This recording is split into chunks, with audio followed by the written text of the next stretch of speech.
ayyaana masqalaa bara 2013 ilaalchisee qophii qophaa'e. Inni dhiyeessilaa bari'uudhaaf fiigaa sekendiin oloree ta'etu daqiiqaan gurmaa'ee saatii nuuf baay'isee guyyaadhaaf halkanis dabaree taasisee guyyaanis hororee kan ta'e torbanii guyyaan 365 qoodamee ji'aanii kanas gargar baase nuuf kenne gooftaanii. Jiini 12 ta'ee waggaa tokko sekendiin kan ta'e hundumaafuu hokkoo jiini 12s waqtiitti waliree kan saa mul'ifata dabaree bona aduun gubee biqiltoota hubee bonni immoo dabaree gannaaf gallakkisee kan saa sassaabbate hin sokke callise. Gannis bokkaa roobsee waa hundaa biqilchee wanti lubbuu qabus gammadee ililchee mukis baala kuusee lafti magariisa sangootatu quufee marga keessa ciisa.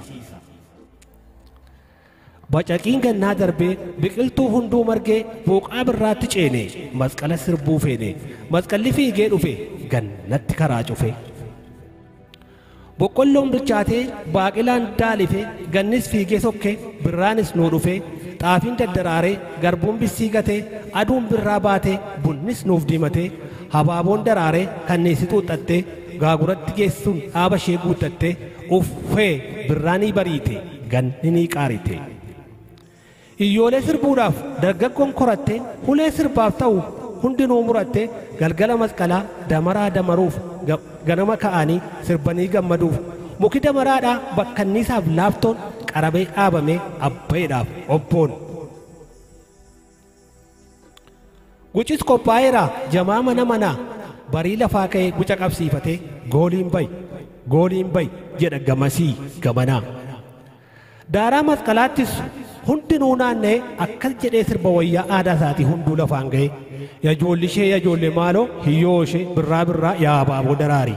Daraaraan hamisu dhaltiin hamirgisu gogaan gobocoroo gogaa gurbaa caalaa abbaan mana kana hundumarra caalaa.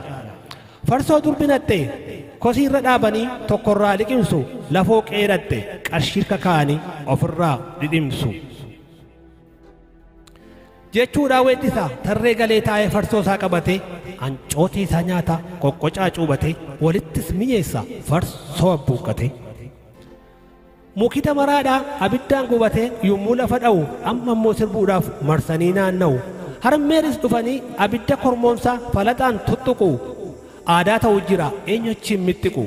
Bukoo boqqolloodhaa baalatti maranii barbadaasaa jala bittilicha suuqu walakkaa saaqanii. Bittilleen bilchaatee yommuu achii ba'u gammadanii sirbuuf qeerroon lafaa ka'u. Barbadaan kormoomsaa falaxaan saaqama bitilleenis ba'ee hundumaaf qoodama daaraan kormoomsaadhaa adda hundumaatti qubaan ni dibama. Daaraa masqalaattis naanna'ee sirbama akkasiin raawwata aadaan kan masqalaa hunduu nyaatee dhuge sirbuudhaan maggala egaa raawwadheera kanarraan baay'isu waggaa kana kan quufa gooftaan nuuf iyyuu taasisu. Egaa raawwadheera kanarraan baay'isu waggaa kana kan quufa nuufis haa taasisu. Asaffaa Immiruu.